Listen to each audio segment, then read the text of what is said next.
ഈശോമിശിഹായ്ക്ക് സ്തുതിയായിരിക്കട്ടെ. നമ്മുടെ രക്ഷകനായ ഈശോമിശിഹായുടെ ഉത്ഥാനത്തിന്റെ അർത്ഥം എന്തെന്ന് വ്യക്തമാക്കുന്നതാണല്ലോ ഈ നാളുകളിലെ വിശുദ്ധഗ്രന്ഥ വായനകളെല്ലാം. എന്തിനു വേണ്ടിയാണ് അവിടുന്ന് മനുഷ്യനായി അവതരിച്ചത്? എന്തുകൊണ്ടാണ് അവിടുന്ന് മരിച്ചവരിൽ നിന്ന് ഉത്ഥാനം ചെയ്തത്? അതോ വേറൊന്നുകൊണ്ടുമല്ല, മനുഷ്യരായ നമ്മോട് കൂടെ ആയിരിക്കുവാനുള്ള അവിടുത്തെ ആഗ്രഹം കൊണ്ടാണ്. നമ്മോട് കൂടെയായിരിക്കുന്ന ദൈവത്തെക്കുറിച്ചാണ് ഇന്നത്തെ വായനകളെല്ലാം നമ്മെ ഓർമ്മിപ്പിക്കുന്നത്. ഉത്ഥിതനായ ഈശോ കബറടത്തിങ്കൽ വെച്ച്, ശൂന്യമായ കല്ലറയിങ്കൽ വെച്ച് മഗ്ദലന മറിയത്തോടും മറ്റേ മറിയത്തോടും പറഞ്ഞിരുന്നത് പോലെ തന്നെ 9-ാം വാക്യത്തിൽ 28-ാം അധ്യായത്തിൽ മത്തായിയുടെ സുവിശേഷം നമ്മൾ കാണുന്നുണ്ടല്ലോ, ഗലീലിലേക്ക് പോകുവാനായിട്ട് ശിഷ്യന്മാരോട് പറയുന്നത്. കാരണം ഞാൻ അവർക്ക് മുൻപേ പോകുന്നു, കർത്താവ് അവർക്ക് മുൻപേ പോകുന്നുവെന്ന് ഈ രണ്ട് സ്ത്രീകളോടും ശൂന്യമായ കല്ലറയിടങ്കിൽ വെച്ച് ദൂതൻ അറിയിക്കുന്നുണ്ട്. അതിനുശേഷം കർത്താവ് തന്നെ പ്രത്യക്ഷപ്പെട്ട് അവരോട് പറയുന്നുണ്ട്, ഈ സ്ത്രീകളോട് നിങ്ങൾ പോയി ശിഷ്യന്മാരോട് പറയുവിൻ, ഗലീലിലേക്ക് പോകുവിൻ, അവിടെ വെച്ച് നമുക്ക് കാണാമെന്ന്. അങ്ങനെ കർത്താവ് അറിയിച്ചതുപോലെ തന്നെ അവിടുന്ന് തന്റെ അന്ത്യത്താഴ വേളയിലും ഒലിവുമലയിലെ പ്രാർത്ഥനയുടെ വേളയിലും ഇക്കാര്യം ഓർമ്മിപ്പിക്കുന്നത് മത്തായി ശ്ലീഹ രേഖപ്പെടുത്തുന്നുണ്ട്. അങ്ങനെ ഈ വാക്കുകൾ അനുസരിച്ച് തന്നെ അവിടുന്ന് ഗലീലിയിലെ ഒരു മലയിലാണ് തന്റെ ശിഷ്യന്മാരെല്ലാവരെയും ഒന്നിച്ച് കാണുന്നത്. ഈ ഗലീലിയുടെ പ്രത്യേകത, അവിടെ വെച്ചായിരുന്നു ഈശോ തന്റെ പരസ്യജീവിതം ആരംഭിച്ചത്. ശ്ലീഹന്മാരെ തിരഞ്ഞെടുത്തത് അവിടെ വെച്ചാണ്. സ്വർഗരാജ്യത്തിന്റെ സുവിശേഷം പ്രസംഗിച്ചു തുടങ്ങിയത് അവിടെ നിന്നാണ്. തന്റെ യാത്ര, ഓർസലമിലേക്കുള്ള യാത്രയെ ആരംഭിക്കുന്നതും ജെറൂസലമിൽ നിന്നാണ്. ശ്ലീഹന്മാരുമൊത്ത് ശിഷ്യന്മാരുമൊത്താണല്ലോ അവിടുന്ന് ഈ യാത്ര ചെയ്തത്. അപ്പോൾ ഈശോയുടെ ആ യാത്രയുടെ ആരംഭത്തിൽ തന്നെ ശിഷ്യന്മാരെയും കൊണ്ട് നിർത്തുകയാണ്. ഇനി ഇതുവരെ ഞാൻ നിങ്ങളെ കൂടെ നടന്ന് എങ്ങനെയാണ് ഈ സഹനമരണോത്ഥാനങ്ങളിലേക്ക് എത്തേണ്ടത്, ഓർസലമിലേക്ക് യാത്ര ചെയ്യേണ്ടതെന്ന് പഠിപ്പിച്ചു. ഇനി നിങ്ങൾ തന്നെ നടക്കുവനെന്ന് പറഞ്ഞുകൊണ്ട് ഈശോ എവിടെ ആരംഭിച്ചു അവിടെ കൊണ്ട് ഇവരെ നിർത്തുകയാണ്. ഇനി അവര് അവരവരുടെ തന്നെ യാത്രയെ ആരംഭിക്കണം. അതുകൊണ്ടാണ് ഗലീലയിലേക്ക് ഈശോ അവരെ കൂട്ടിക്കൊണ്ടു പോകുന്നത്. ഒരു മലയിൽ വെച്ചാണ് അവിടുന്ന് ശിഷ്യന്മാരെ കാണുന്നത്. പരസ്യജീവിതത്തിന്റെ ആരംഭത്തിൽ നമ്മൾ ഗിരിപ്രഭാഷണത്തില് മത്തായിയുടെ സുവിശേഷം 5-ാം അധ്യായത്തിൽ ഈശോയെ നമ്മൾ കാണുന്നത് ഒരു മലമുകളിലാണ്. അവിടെ ഇരുന്നുകൊണ്ടാണ് ദീർഘമായ പ്രബോധനം ഈശോ ശിഷ്യന്മാർക്ക് നൽകിയത്. ശിഷ്യനാകുവാനുള്ള വഴി എന്താണ്, സ്വർഗരാജ്യത്തിൽ പ്രവേശിക്കുവാനുള്ള മാർഗങ്ങൾ എന്താണ് എന്നൊക്കെയാണല്ലോ മോശയുടെ നിയമവുമായി താരതമ്യപ്പെടുത്തിക്കൊണ്ട് ഈശോ ഗിരിപ്രഭാഷണത്തിൽ നൽകിയത്. അതുപോലെ അതിനെ അനുസ്മരിപ്പിച്ചുകൊണ്ട് ഇവിടെ ഇതാ ഗലീലയിലെ മലയിൽ വീണ്ടും ഉത്ഥിതനായ കർത്താവ് പ്രത്യക്ഷപ്പെടുന്നു. ഈശോയെ കാണുമ്പോൾ ശിഷ്യന്മാരുടെ പ്രതികരണം ആരാധനയുടേതാണ്. ഈശോയുടെ സുവിശേഷത്തിന്റെ, മത്തായിയുടെ സുവിശേഷത്തിന്റെ ആരംഭത്തില് 2-ാം അധ്യായത്തില് ഭൂജാതനായ മനുഷ്യനായി അവതരിച്ച ഉണ്ണിമിശിഹായെ കാണുന്ന പൗരസ്ത്യദേശത്തു നിന്നുള്ള ജ്ഞാനികളുടെ പ്രതികരണവും ഇതുതന്നെയായിരുന്നു. അവർ തങ്ങൾക്കുണ്ടായിരുന്നതെല്ലാം കർത്താവിന് മുമ്പിൽ സമർപ്പിച്ച് അവിടുത്തെ ആരാധിക്കുന്നത് മത്തായിയുടെ സുവിശേഷം 2-ാം അധ്യായത്തിൽ നമ്മൾ കാണുന്നുണ്ടല്ലോ. അപ്പോൾ അതിന് സമാനമായിട്ടാണ് സുവിശേഷത്തിന്റെ അവസാന രംഗത്തിലും ഇവിടെ ശിഷ്യന്മാർ ഈശോയെ ആരാധിക്കുകയാണ്. പതിവ് പോലെ തന്നെ ഇവിടെയും ചിലരൊക്കെ സംശയിക്കുന്നുണ്ട്. ശിഷ്യന്മാർക്ക് ഉത്ഥാനത്തിന്റെ രഹസ്യം അംഗീകരിക്കുവാൻ ഏറെ സമയം വേണ്ടി വന്നു എന്ന് നമുക്കറിയാം. ഈശോ എന്താണ് പറയുന്നത്? ഭൂമിയിലും സ്വർഗത്തിലും എനിക്ക് സർവ്വ അധികാരവും നൽകപ്പെട്ടിരിക്കുന്നു. ഈശോ ദൈവമാണ്, അവിടത്തേക്ക് അധികാരം നൽകേണ്ടതെന്നുപോലെ നൽകപ്പെടേണ്ടതില്ല. പക്ഷെ അവിടുന്ന് ഈ മനുഷ്യനായി അവതരിച്ച ഈശോയ്ക്ക് ദൈവത്തോട് കൂടെയായിരുന്ന, എപ്പോഴും ദൈവത്തോട് പിതാവിനോട് കൂടെയായിരിക്കുന്ന, തൃത്വത്തിൽ ഒന്നായിരിക്കുന്ന പുത്രൻ തമ്പുരാൻ മനുഷ്യനായി അവതരിച്ച ഈ മനുഷ്യപുത്രന്, മനുഷ്യ അസ്തിത്വം, മനുഷ്യ സ്വഭാവം സ്വീകരിച്ച ഈ ദൈവപുത്രന് ഭൂമിയിലും സ്വർഗത്തിലുമുള്ള സകല അധികാരവും നൽകപ്പെട്ടിരിക്കുന്നു എന്ന് ഈശോ പറയുകയാണ്. അപ്പോൾ ഈ മനുഷ്യനായി അവതരിച്ച നസ്രായനായ ഈശോയ്ക്ക്, തന്റെ സഹനമരണോത്ഥാനങ്ങളിലൂടെ രൂപാന്തരപ്പെട്ട ഈശോയ്ക്ക് ഇതാ സർവ്വ അധികാരവും നൽകപ്പെട്ടിരിക്കുന്നു. ഇനി അങ്ങോട്ട് ഭൂമിയുടെയും സ്വർഗത്തിന്റെയും അധിപനായിട്ട് വാഴുവാൻ പോകുന്നത്, നയിക്കുവാൻ പോകുന്നത് മനുഷ്യനായി അവതരിച്ച ഈശോയാണ്, നസ്രായനായ ഈശോയാണ്, സഹനമരണോത്ഥാനങ്ങളിലൂടെ മഹത്വീകൃതനായ ഈശോയാണ് എന്ന് സൂചിപ്പിക്കുകയാണ് ചെയ്യുന്നത്. ദാനിയേലിന്റെ പുസ്തകം 7-ാം അധ്യായത്തിലെ 13 മുതലുള്ള വാക്യങ്ങളിൽ പുരാതനനായവന് മുമ്പിൽ സന്നിഹിതനാക്കപ്പെടുന്ന മനുഷ്യപുത്രനെ നമ്മൾ കാണുന്നുണ്ടല്ലോ. അവന് സർവ്വ അധികാരവും നൽകപ്പെടുന്നതും ദൈവത്തിന്റെ അധികാരം ദൈവം നൽകുന്നതുമെല്ലാം നമ്മൾ കാണുന്നുണ്ട്. ദാനിയേൽ പ്രവാചകൻ 7-ാം അധ്യായത്തിൽ മുൻകൂട്ടി കണ്ടത് ഈ മഹത്വീകൃതനാകുന്ന ഈശോയ്ക്ക്, ഉദ്ധതനായ ഈശോയ്ക്ക് നൽകപ്പെടാനിരിക്കുന്ന സ്വർഗത്തിലും ഭൂമിയിലുമുള്ള സർവ്വ അധികാരത്തിന്റെയും സൂചനയായിരുന്നുവെന്ന് നമുക്കറിയാം. ഈശോ പറയുകയാണ്, ഈ സർവ്വ അധികാരവും നൽകപ്പെട്ടിരിക്കുന്നത് കൊണ്ട് ഞാൻ നിങ്ങളോട് കൽപ്പിക്കുകയാണ്. ഈശോയുടെ അന്ത്യശാസനം എന്നോണം സാർവത്രിക പ്രേക്ഷിത ദൗത്യം തന്റെ ശിഷ്യന്മാരെ ഏൽപ്പിക്കുന്നതാണ് തുടർന്നു വരുന്ന വാചകങ്ങൾ നമ്മൾ കാണുന്നത്. അവിടുന്ന് പറയുകയാണ്, പോവുക, നിങ്ങൾ സുവിശേഷം പ്രസംഗിക്കുവാൻ വേണ്ടി ലോകത്തിന്റെ അതിർത്തികൾ വരെ പോവുക. എന്താണ് സുവിശേഷം? ദൈവം മനുഷ്യനായി അവതരിച്ചു, നമ്മോടുള്ള സ്നേഹത്തെ പ്രതി അവിടുന്ന് മനുഷ്യനായി അവതരിച്ചു, തന്റെ സ്വർഗരാജ്യത്ത് സുവിശേഷം പ്രസംഗിച്ചുകൊണ്ട് ജീവിച്ചു, സഹനത്തിലൂടെയും മരണത്തിലൂടെയും ഉത്ഥാനത്തിലൂടെയും സകല മനുഷ്യരുടെയും രക്ഷ സാധിച്ചിരിക്കുന്നു. സർവ്വ ജനപദങ്ങളോടും പോയി പ്രസംഗിക്കാനാണ് പറയുന്നത്. പരസ്യജീവിതത്തിന്റെ ആരംഭത്തിൽ 10-ാം അധ്യായത്തിലും മറ്റുമൊക്കെ നമ്മൾ കാണുന്നുണ്ട്, സമറിയാക്കാരുടെ പട്ടണത്തിലേക്ക് പ്രവേശിക്കരുത്, വിജാതിയുടെ നഗരത്തിലേക്ക് പോകരുതെന്നൊക്കെ പറയുന്നത്. ഈശോയുടെ പരസ്യജീവിത കാലത്ത് ഈശോയുടെ പ്രവർത്തനങ്ങളും രക്ഷയുടെ അനുഭവവുമെല്ലാം പരിമിതപ്പെടുത്തപ്പെട്ടിരുന്നു യഹൂദ ജനതയ്ക്കായിട്ട്. എന്നാൽ ഉത്ഥാനത്തോടുകൂടി സർഗലർക്കും വേണ്ടിയുള്ളതാണ് ഈ രക്ഷ. ഇസ്രായേലിൽ ആരംഭിച്ച് ഇസ്രായേലിലൂടെ സർവ്വജനതയെയും രക്ഷിക്കുക എന്നുള്ളതായിരുന്നല്ലോ ദൈവത്തിന്റെ പദ്ധതി. അപ്പോൾ അതുകൊണ്ടാണ് പറയുന്നത്, സർവ്വജനപദങ്ങളിലേക്കും പോകുവിൻ. ദൈവം മനുഷ്യനായതും ഈശോ മനുഷ്യനായി അവതരിച്ച ഈശോ സഹനമരണോത്ഥാനങ്ങളുടെ രക്ഷ സാധിച്ചതും എല്ലാവരുടെയും രക്ഷയ്ക്ക് വേണ്ടിയാണ്. ലോകത്തുള്ള സകല മനുഷ്യരുടെയും രക്ഷയ്ക്ക് വേണ്ടിയാണ്. ഈ രക്ഷാ സന്ദേശം അറിയിക്കുവാനുള്ള ഉത്തരവാദിത്തമാണ് ശിഷ്യന്മാരെ അവിടെ ഏൽപ്പിക്കുന്നത്. സർവ്വജനപദങ്ങളോടും പോയി പ്രഘോഷിക്കുവാനാണ് പറയുന്നത് സ്വർഗരാജ്യത്തിന്റെ സുവിശേഷം. ഈശോ രക്ഷകനാണ് എന്നുള്ള സത്യം, ഈശോ സകല മനുഷ്യരുടെ രക്ഷകനാണ് എന്നുള്ള സത്യം, സഹനമരണോത്ഥാനങ്ങളിലൂടെ അവിടുന്ന് രക്ഷ സാധിച്ചു കഴിഞ്ഞിരിക്കുന്നു എന്നുള്ള ആ സത്യം, ഇത് പ്രഘോഷിക്കുവാനാണ് പറയുന്നത്. ഈ പ്രഘോഷിക്കുന്നതിന്റെ ഭാഗമായിട്ട് ശ്രവിക്കുന്നവർ നിശ്ചയമായും ഈശോയെ ദൈവപുത്രനെ മിശിഹായുമായി അംഗീകരിക്കും. കുറച്ചുപേരെങ്കിലും അംഗീകരിക്കും. അംഗീകരിക്കുന്നവരെ പിതാവിന്റെയും പുത്രന്റെയും റൂഹായുടെയും നാമത്തിൽ മാമോദീസ മുക്കാൻ ഈശോ കൽപ്പിക്കുന്നു. മാമോദീസയുടെ രംഗം സുവിശേഷ ആരംഭത്തിൽ നമ്മൾ സുവിശേഷ വിവരണങ്ങളുടെ എല്ലാം ആരംഭത്തിൽ നമ്മൾ കാണുന്നുണ്ട്. അവിടെ എല്ലാമുള്ള പ്രത്യേകത ത്രിത്വ ദൈവത്തിന്റെ പ്രത്യക്ഷീകരണമാണ്. അവിടെ ആണല്ലോ ചരിത്രത്തിൽ ആദ്യമായി പിതാവും പുത്രനും റൂഹായും ആദ്യമായി പ്രത്യക്ഷപ്പെടുന്നത്.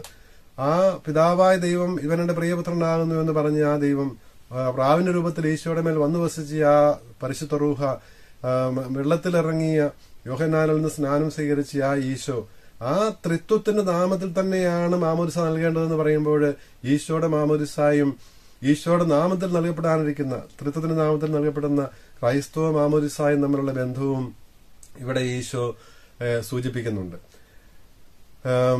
മാമോദിസ മുക്കുക, പിതാവിന്റെയും പുത്രന്റെയും പരിശുദ്ധ റൂഹായുടെ നാമത്തിലാണ് മാമോദിസ മുക്കേണ്ടത്. ഞാൻ പഠിപ്പിച്ചിട്ടുള്ളവയെല്ലാം ആചരിക്കുവാൻ അനുഷ്ഠിക്കുവാൻ വരെ പഠിപ്പിക്കുവാൻ.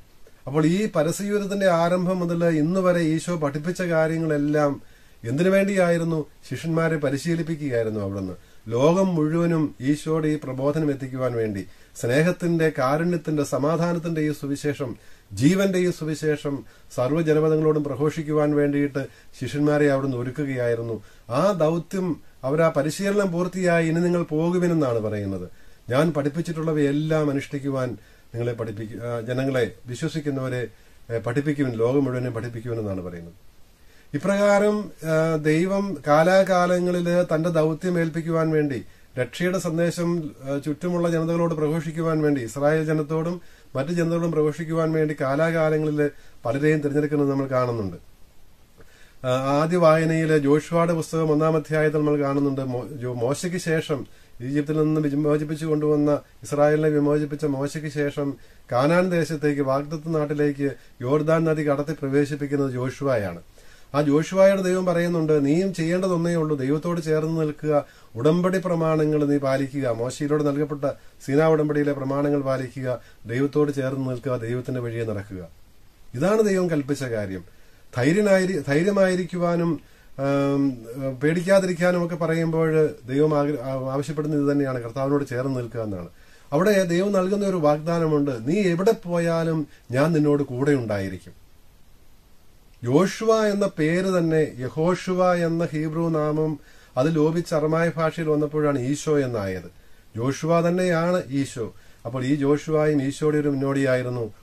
ആ ഈശോയാണ് ഇവിടെ പറയുന്നത്, എനിക്ക് സർവ്വധികാരവും നൽകപ്പെട്ടിരിക്കുന്നു, വാഗ്ദത്ത നാട്ടിലേക്ക്, സ്വർഗീയ ഓർസലേമാകുന്ന നാട്ടിലേക്ക് ജനത്തെ നയിക്കുവാനായിട്ട് നിങ്ങൾ പോവുക എന്ന് പറഞ്ഞ് ശ്രീകന്മാരെ അയക്കുമ്പോൾ പറയുകയാണ്, ഭയപ്പെടേണ്ട, ഞാൻ നിങ്ങളോട് കൂടെ ഉണ്ടായിരിക്കും. എന്നുവരെയാണ്, ലോകാവസാനം വരെ ഞാൻ നിങ്ങളോട് കൂടെ ഉണ്ടായിരിക്കും. അപ്പോൾ എന്നുവരെ ഈ ദൗത്യം അവർ തുടരേണ്ടതുണ്ട്. സ്ലീഹന്മാരും അവരുടെ പിൻഗാമികളും അവരിലൂടെ വിശ്വസിക്കുന്നവരുമായ നമ്മളെല്ലാവരിലൂടെയും ഈ ദൗത്യം എന്നുവരെ നിർവഹിക്കപ്പെടേണ്ടതുണ്ട് എന്നുകൂടി വ്യക്തമാക്കുന്നതാണ് ലോകാവസാനം വരെ ഞാൻ നിങ്ങളോട് കൂടെ ഉണ്ടായിരിക്കുമ്പോൾ പറയുമ്പോൾ ദൈവം നമ്മോട് കൂടെ ഉണ്ടായിരിക്കും. ഈ ദൗത്യ നിർവഹണത്തിനായിട്ട് അവിടുന്ന് സ്ലീഹന്മാരെ തനിയെ വിടുകയല്ല ചെയ്തത്. കൂടെ ഉണ്ടായിരുന്നുകൊണ്ട് അവരെ ശക്തിപ്പെടുത്തുമെന്ന് പറയുകയാണ്. ജോഷുവായെ കൂടെ ഉണ്ടായിരുന്ന് ശക്തിപ്പെടുത്തുമെന്ന് പറഞ്ഞതുപോലെ തന്നെ മോശയെ വിളിക്കുമ്പോഴും അത് തന്നെയാണ്. 3-ാം അധ്യായം പുറപ്പാട് പുസ്തകത്തിൽ നമ്മൾ കാണുന്നുണ്ട്. മോശ ഒഴികഴിവുകൾ പറഞ്ഞ് മാറിപ്പോകാൻ ശ്രമിക്കുമ്പോഴും പറയുന്നുണ്ട്, ഞാൻ നിന്റെ കൂടെ ഉണ്ടായിരിക്കും എന്ന് പറഞ്ഞുകൊണ്ടാണ് മോശയെ ധൈര്യപ്പെടുത്തുന്നത്. ജെറമിയ പ്രവാചകന്റെ പുസ്തകം 2-3 അധ്യായങ്ങളിൽ പ്രവാചകനെ വിളിക്കുമ്പോഴും ഞാൻ ബാലനാണ്, കേവലം ബാലനാണെന്നൊക്കെ പറയുമ്പോഴും നീ ഭയപ്പെടേണ്ട, ഞാൻ നിന്നോട് കൂടെ ഉണ്ടായിരിക്കും എന്ന് പറയുന്നുണ്ട്. എസക്കിയേലിനെ വിളിക്കുന്ന സമയത്തും 2-3 അധ്യായം എസക്കിയേലിന്റെ പുസ്തകത്തിൽ 2-3 അധ്യായങ്ങളിൽ ജെറമിയയിൽ 1-ാം അധ്യായത്തിലാണ് ഇവിടെയെല്ലാം നമ്മൾ കാണുന്നത് കൂടെ ഉണ്ടായിരുന്നുകൊണ്ട് ശക്തിപ്പെടുത്തുമെന്ന് പറയുന്ന ദൈവമാണ്. ഇസ്രായേൽ ജനത്തിന്റെ മറ്റ് ജനതകളിൽ നിന്നുണ്ടായിരുന്ന പ്രത്യേകത ദൈവം കൂടെ ഉണ്ടായിരുന്ന ജനമാണ്. ദൈവത്തിന്റെ സ്വന്തം ജനമായിരുന്നു. ദൈവം സ്വന്തമായിട്ട് ഇസ്രായേലിനെ സ്വീകരിച്ചു. ദൈവം അവരുടെ കൂടെ ഉണ്ടായിരുന്നു, കൂടെ നടന്നു, വഴി നടത്തി, അവർക്ക് മരുഭൂമിയിൽ ഭക്ഷണം നൽകി, ജലം നൽകി, ഇതെല്ലാം നൽകി അവരെ പരിപാലിച്ചുകൊണ്ട് വാഗ്ദത്ത നാട്ടിലെത്തിക്കുന്ന ദൈവത്തെയാണ് നമ്മളവിടെ കാണുന്നത്. കൂടെ ഉണ്ടായിരിക്കുന്ന ദൈവമാണ്.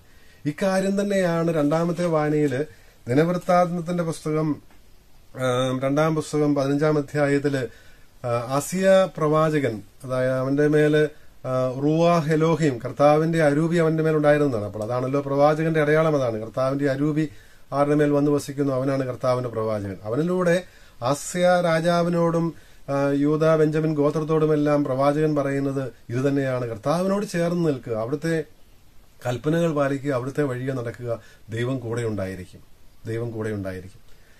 അപ്പോൾ ഇത് തന്നെയാണ് ഇതെല്ലാം യഥാർത്ഥത്തിൽ ഈശോയിൽ പൂർത്തിയാകാനിരുന്ന, ഈശോ തന്റെ ശിഷ്യന്മാരെ ഏൽപ്പിക്കുവാനിരുന്ന ആ വലിയ ദൗത്യത്തിന്റെ ഭാഗമായിരുന്നു.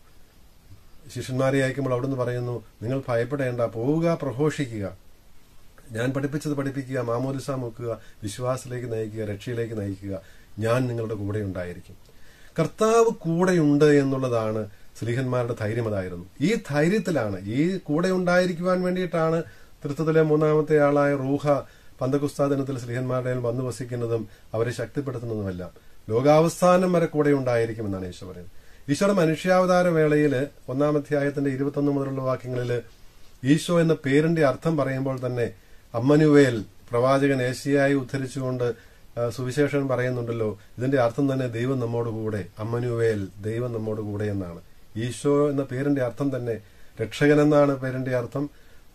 അതിന്റെ അർത്ഥമാക്കുന്നത് ദൈവം നമ്മോട് കൂടെ എന്നാണ്. അപ്പോൾ സുവിശേഷത്തിന്റെ ആരംഭത്തിലും അവസാനത്തിലും ഏറ്റവും അവസാനത്തെ വാചകം 28-ാം അധ്യായം 20-ാം വാക്യം, ഞാൻ എന്നും നിങ്ങളോട് കൂടെ ഉണ്ടായിരിക്കും. സുവിശേഷം മുഴുവനും എന്താണ് പ്രതിപാദിക്കുന്നത് എന്നുള്ളതിന്റെ ഒരു സൂചനയാണ്, ഒരു പ്രത്യേക സാഹിത്യ ശൈലിയാണല്ലോ. ഇൻക്ലൂഷൻ എന്നറിയപ്പെടുന്ന സാഹിത്യ ശൈലിയാണല്ലോ ഇത്. എവിടെ ആരംഭിക്കുന്നു അതവിടെ തന്നെ അവസാനിക്കുന്നു. അപ്പോൾ ഈ പുസ്തകം മുഴുവനും പ്രതിപാദിക്കുന്നത് കൂടെ ആയിരിക്കുന്ന ദൈവത്തെക്കുറിച്ചാണ്. നമ്മോട് കൂടെ ആയിരിക്കുന്ന ദൈവമാണ്. കൂടെ ആയിരിക്കുവാൻ വേണ്ടിയിട്ടാണ് അവിടുന്ന് മനുഷ്യനായത്. എന്നും കൂടെ ആയിരിക്കുവാൻ വേണ്ടിയിട്ടാണ് അവിടുന്ന് ഉത്ഥാനം ചെയ്തത്. അവിടുന്ന് ജീവിക്കുന്നു, ഉത്ഥിതനായ ഈശോ ജീവിക്കുന്നു എന്ന് പറയുമ്പോൾ അവിടുന്ന് ജീവിക്കുന്നത് നമ്മോട് കൂടെയാണ്, നമ്മുടെ ഹൃദയത്തിലാണ്. അതുകൊണ്ട് പൗലോസ്ലീഹ കൊരിന്തോസുകാർക്കുള്ള ലേഖനത്തില് നമ്മൾ വായിക്കുന്നില്ലേ, കൊരിന്തോസുകാർക്ക് 2-ാം ലേഖനം 13-ാം അധ്യായത്തില് നമ്മൾ ഇന്ന് പുതിയ നിയമത്തിലെ ആദ്യത്തെ വായനയിൽ കേൾക്കുന്നുണ്ടല്ലോ, കർത്താവ് നിങ്ങളുടെ ഉള്ളിലുണ്ട്. ആ ബോധത്തിലാണോ നിങ്ങൾ ജീവിക്കുന്നത്? കൂടെയുണ്ട് എന്നുള്ള ബോധ്യമുണ്ടോ? കർത്താവ് കൂടെയുണ്ട്, നിങ്ങൾ കർത്താവിന്റെ കൂടെ ആയിരിക്കുന്നുണ്ടോ? കർത്താവിന്റെ വഴിയാണ് നടക്കുന്നത്. അവിടുന്ന് ഒരിക്കലും ഉപേക്ഷിക്കുകയില്ല. അവിടുന്ന് കൂടെയുണ്ട്, നിങ്ങൾ അവിടുത്തെ കൂടെ നിൽക്കുന്നുണ്ടോ എന്നാണ് കൊരിന്തോസുകാരുടെ പൗലോസ്ലീഹ ചോദിക്കുന്നത്. ഇത് തന്നെയാണ് നമ്മോടും ചോദിക്കുന്നത്. കർത്താവ് നമ്മോട് കൂടെയുണ്ട്. മാമോദീസായിലെ കുദാശകളിലൂടെ അവിടുന്ന് നമ്മുടെ കൂടെ വന്ന് വസിക്കുന്നുണ്ട്. പരിശുദ്ധ കുർബാനയിൽ അവിടുന്ന് നമ്മുടെ കൂടെയുണ്ട്. നമ്മൾ അവിടുത്തോട് കൂടെ ആയിരിക്കുന്നുണ്ടോ? നമ്മുടെ കൂടെ ആയിക്കൊണ്ട് നമ്മെ ശക്തിപ്പെടുത്തുന്നവനിൽ ആശ്രയിച്ചുകൊണ്ടാണോ നമ്മൾ നമ്മുടെ ക്രൈസ്തവ ജീവിതം നയിക്കുന്നത്, നമ്മുടെ പ്രേക്ഷിത ദൗത്യം നിർവഹിക്കുന്നത്? എല്ലാവരോടും സുവിശേഷം പ്രസംഗിക്കാനുള്ള ഉത്തരവാദിത്വം നമുക്കുണ്ട്. രക്ഷയുടെ ജീവന്റെ സുവിശേഷം കിട്ടിയിരിക്കുന്ന നമ്മൾ ഈ ഭാരതത്തിലുള്ള, നമുക്കിപ്പോൾ ഭാരതം മുഴുവനും സുവിശേഷം പ്രസംഗിക്കുവാനുള്ള സ്വാതന്ത്ര്യമുണ്ട്. നമ്മൾ ഇറങ്ങേണ്ടതുണ്ട് സുവിശേഷവും സന്ദേശവുമായിട്ട്. എല്ലാ ജനപദങ്ങളെയും സുവിശേഷം അറിയിക്കുവാൻ, ഭാരതത്തിലെ ഓരോ കുഞ്ഞിനെയും ഈശോയാണ് രക്ഷകൻ എന്നുള്ള സത്യം അറിയിക്കുവാനുള്ള ഉത്തരവാദിത്വം നമുക്കുണ്ട്. ഏത് പ്രതികൂല സാഹചര്യം ഉണ്ടാകുമ്പോഴും കർത്താവ് കൂടെയുണ്ട് എന്നുള്ള ആ ധൈര്യത്തിൽ, അവിടെ നിന്ന് കൂടെയുണ്ട്. ആ ശക്തനായവൻ, സർവാധികാരവുമുള്ളവൻ, സ്വർഗത്തിന്റെയും ഭൂമിയുടെയും അധിപനായിട്ടുള്ളവൻ കൂടെയുണ്ട്, ഉചിതനായ കർത്താവ് കൂടെയുണ്ട് എന്നുള്ള ബോധ്യത്തിൽ നമ്മുടെ ദൗത്യം നിർവഹിക്കുവാനുള്ള ശക്തി, ആ ബോധ്യം, ആ അവിടുന്ന് നമുക്ക് നൽകട്ടെ. ദൈവം അനുഗ്രഹിക്കട്ടെ.